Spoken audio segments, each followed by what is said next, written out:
चलिए, सभी साधकों को मेरा नमस्कार और आप सबका स्वागत है आज के इस अष्टावक्र गीता के पाठ में। आज हम पढ़ रहे हैं द्वितीय अध्याय। द्वितीय अध्याय के आरंभ में ही जनक जी बोलते हैं, अहो निरंजन, शांतो बोधोऽयं प्रकृतेः परः, एतावन्तं महं कालं मोहनैव विडम्बितः। आश्चर्य, मैं निष्कलंक, शांत, प्रकृति से परे ज्ञान स्वरूप हूँ और इतने समय तक मैं मोह से संतप्त किया गया हूँ। जिस प्रकार मैं इस शरीर को प्रकाशित करता हूँ, उसी प्रकार इस विश्व को भी। अतः मैं इस समस्त विश्व हूँ और कुछ भी नहीं। अब शरीर सहित इस विश्व को त्याग कर किसी कौशल द्वारा ही मेरे द्वारा परमात्मा का दर्शन किया जाता है। जिस प्रकार पानी, लहर, फेन और बुलबुलों से पृथक नहीं है, उसी प्रकार आत्मा भी स्वयं से निकले इस विश्व से अलग नहीं है।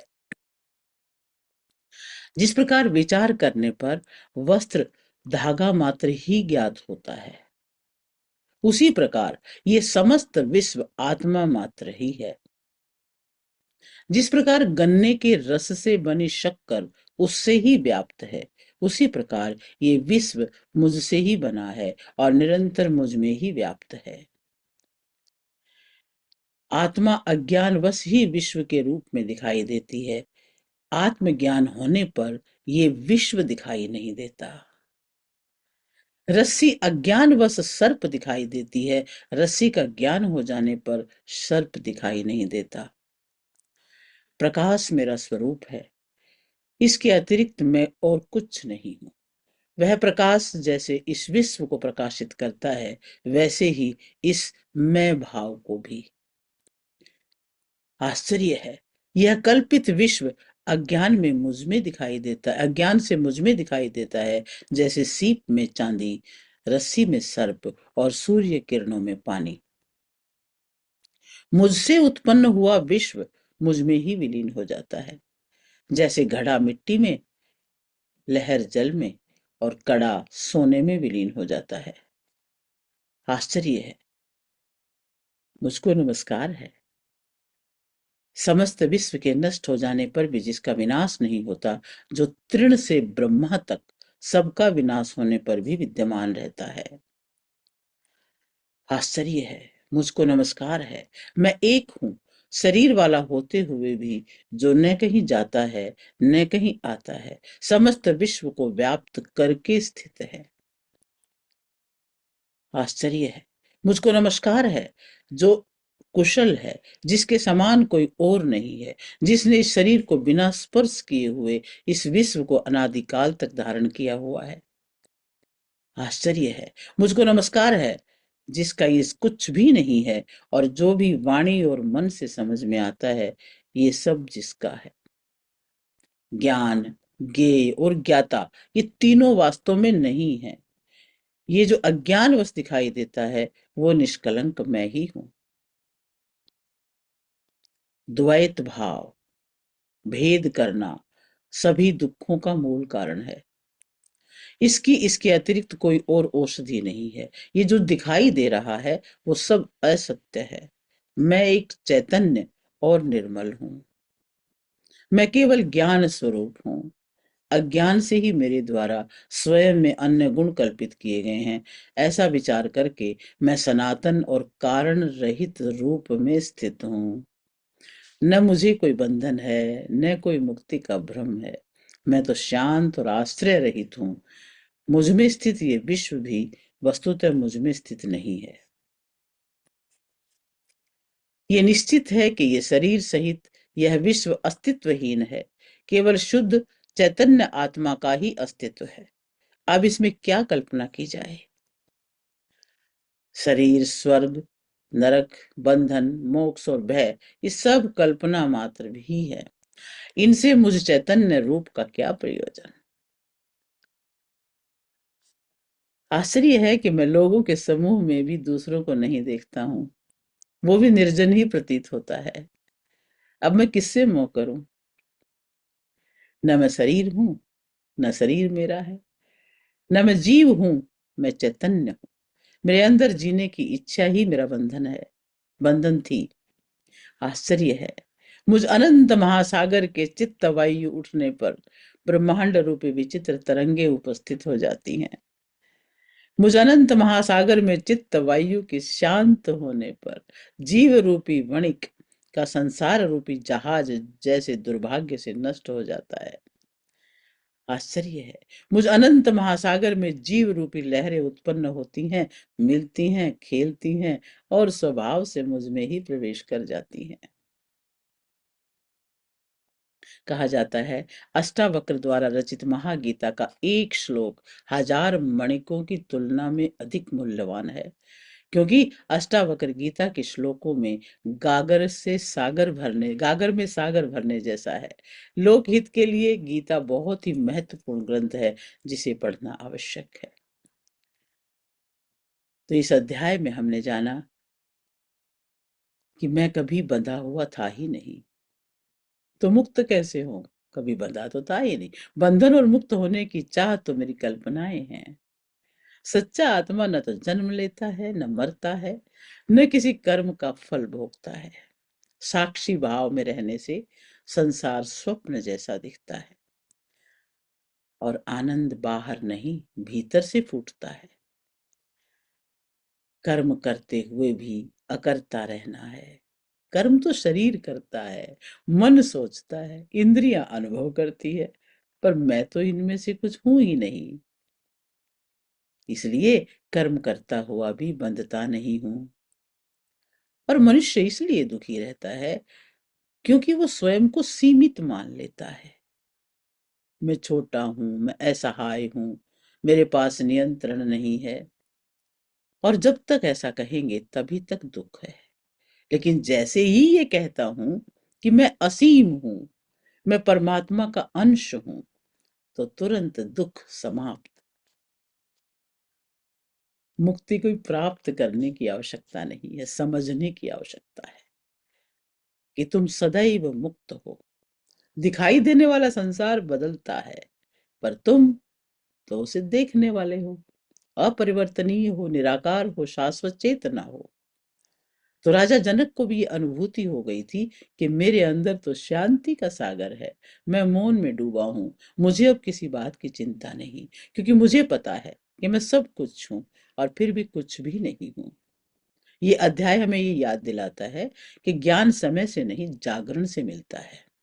अपने भीतर झांको, साक्षी बनो, सबको आने दो, जाने दो और अपने असली स्वरूप को पहचानो। यही मोक्ष है और यही जीवन की सबसे बड़ी विजय है। तो यहाँ पर यह अध्याय समाप्त होता है और इसके अध्याय पे आधारित हम स्वरूप बोध का अब ध्यान करेंगे। सभी ध्यान की मुद्रा में बैठे, आराम से रीढ़ की हड्डी सीधी रखें, आंखें कोमलता से बंद, कंधे ढीले, धीरे से आंखें बंद रखें कर लें। एक गहरा लंबा श्वास लें, श्वासों पर ध्यान ले आए। गहरा श्वास, श्वास आना और श्वास का जाना। आप साक्षी हैं, उसे देखें। गहरी सांस लें और पूरी तरह छोड़ें। लंबी गहरी सांस लें और छोड़ दें। पूरे शरीर को ढीला छोड़ते जाएं। शरीर स्थिर, शांत और मौन।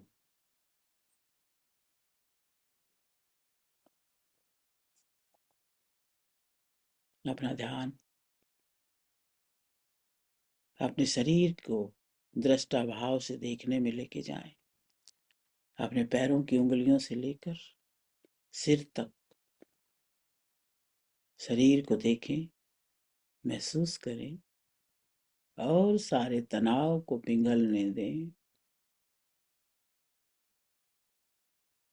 बिल्कुल ड्रॉप करते जाएं, जैसे सारा तनाव सारे शरीर का भान टूटता जा रहा है, गिरता जा रहा है। गिरने दें। पैरों की उंगलियों को, पैरों के घुटनों को, जंघाओं को, हिप्स को, सब गिरने दें, गिरा दें, पिघला दें सब कुछ। अपने पेट और छाती, कमर, गर्दन, कंधा सब डाउन, ढीला छोड़ दें। मानो कि आप शरीर को देख रहे हैं, शरीर को पिघलते हुए देख रहे हैं। और अपने मन में धीरे धीरे कहें, ये शरीर मेरा साधन है। शरीरम माध्यम खलु धर्म साधनम। मैं शरीर नहीं, मैं इससे ऊपर हूं। महसूस करें, शरीर शांत है और आप साक्षी हैं। देह भान से ऊपर निकल चुके हैं, साक्षी भान में।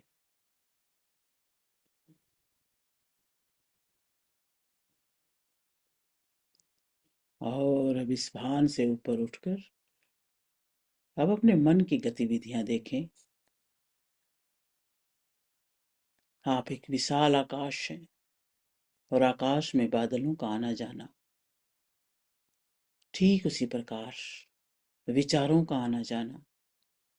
विचार आए और चले गए। एक भी विचार स्थिर नहीं है, मूविंग है। जैसे आकाश में बादल मूविंग रहते हैं, घूमते रहते हैं, उसी तरह आप उन्हें रोकने की कोशिश भी नहीं करते हैं, क्योंकि आकाश कहाँ रोकता है बादलों को। आते हैं चले जाते हैं।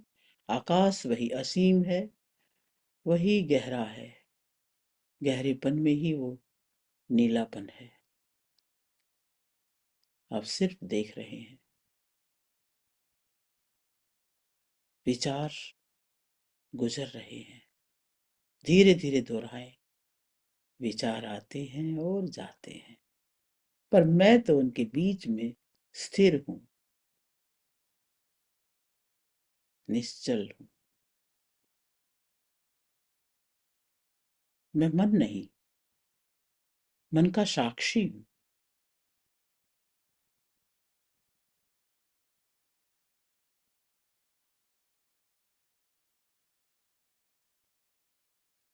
अब अपने भीतर किसी भाव को महसूस करें। मन से ऊपर उठ गए हो आप, और अब भावनात्मक रूप से भी अपने आप को देख रहे हो। कोई भावना शांति की है इस वक्त, या खुशी की है, या उदासी की है, या कोई बेचैनी है, बस पकड़िए मत, दूर से देखिए। एक असीम आनंद का भाव है, या कोई उद्विग्नता है। आप देखिए, दूर से देखिए, कैसा है वो भाव, क्या कर रहा है। और धीरे से बोल दीजिए, मन ही मन, भावनाएं तो उठती हैं और गिरती हैं। भावनाएं, भाव उठता है और चला जाता है, परिवर्तनीय है, बदलाव है, हर वक्त बदल रहा है। लेकिन मैं वही हूं, अपरिवर्तित, शांत। मैं दृष्टा हूं, मैं देख रहा हूं।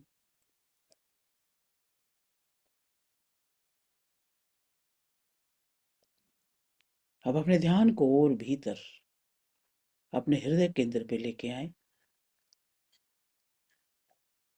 अपने हृदय केंद्र में गहरी शांति का प्रकाश अनुभव करें। एक स्थिर मौन महसूस करें। उस प्रकाश में कोई सीमा नहीं है, वो अनंत है, वो असीम है। इस शरीर के हृदय क्षेत्र में दिव्य प्रकाश है, असीम, जो बाहर के प्रकाश और अंदर के प्रकाश से एक रूपता में है, मुक्त है, स्वतंत्र है। आप देख पा रहे हैं, यही तो प्रकाश है जो शरीर के कण कण में व्याप्त है। एक एक कोशिका इसी से भरी हुई है, एक एक मांसपेशी इसी से भरी हुई है, अंदर बाहर एक ही है।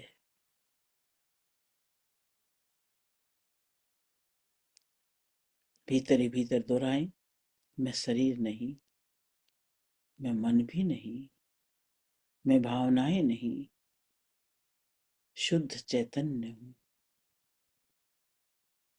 सदैव मुक्त हूं, सदैव शांत हूं, सदैव आनंद हूं।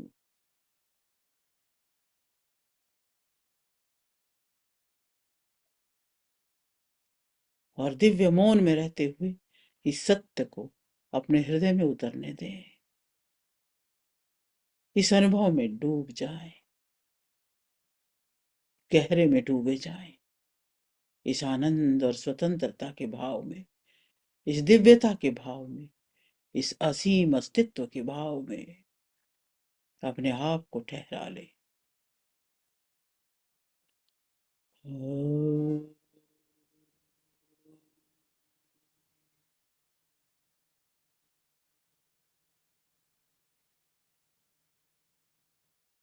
ओ,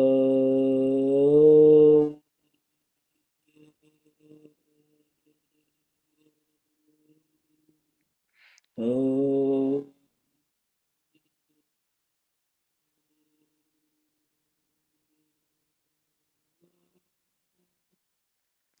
और अब इमेजिन करें कि आपकी चेतना पूरे आकाश की तरह अनंत हो गई है, कोई सीमा नहीं, कोई बंधन नहीं, सब कुछ भीतर है, और फिर भी आप सबसे परे हैं। मन में सुने, मैं कभी बंधा ही नहीं था, तो मुक्त किससे हूं? मैं तो हमेशा से मुक्त हूं।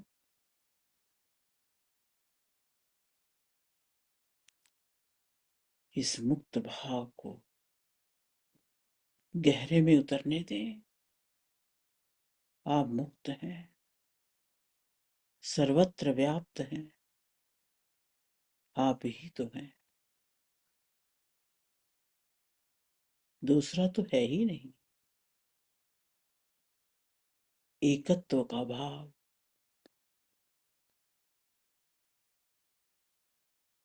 ओ,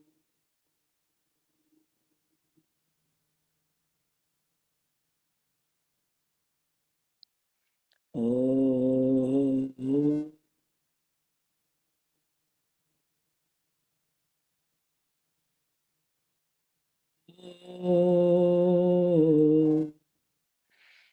ओ,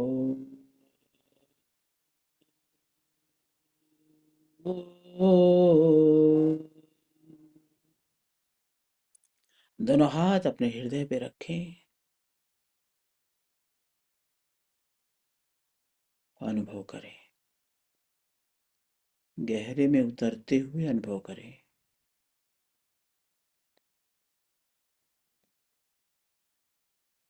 श्वासों को गहरा करें, अनुभव करें श्वासों को, छाती में श्वास भरते हुए और बाहर निकलते हुए।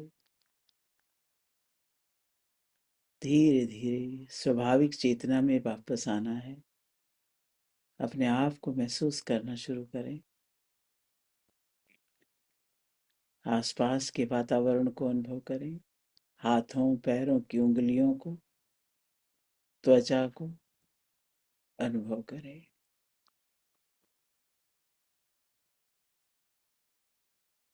और सभी के लिए आभारी हो जाएं, धन्यवादी हो जाएं। दोनों हाथों को जोड़ें। इस शरीर को जन्म देने वाले माँ बाप, बुद्धि में ज्ञान भरने वाले गुरु और सर्वदा दुआ करने वाले हमारे ऋषिगण, पितृगण, सब का धन्यवाद। इस जगत की हर वस्तु, हर व्यक्ति, हर प्राणी का धन्यवाद। सभी के लिए मंगल कामना। सर्वे भवन्तु सुखिनः, सर्वे सन्तु निरामया, सर्वे भद्राणि पश्यन्तु मा कश्चित् दुर्भाग् भवेत्। और अब चेहरे पर हल्की सी मुस्कान लेते हुए दोनों हाथों को रब करें और गरम गरम हथेली अपनी आंखों पे रखें और धीरे धीरे चेहरे पर हाथ घुमाते हुए स्वाभाविक अवस्था में लौट के आए। जब तैयार हो तब आंखें खोलें। अभी और बैठना है तो बैठें। ये स्वबोध ही मोक्ष है। एक ही बात समझनी है, मुक्ति समय से नहीं ज्ञान से मिलती है। जो अपने स्वरूप को पहचान लेता है तो कुछ पाने की आवश्यकता नहीं है।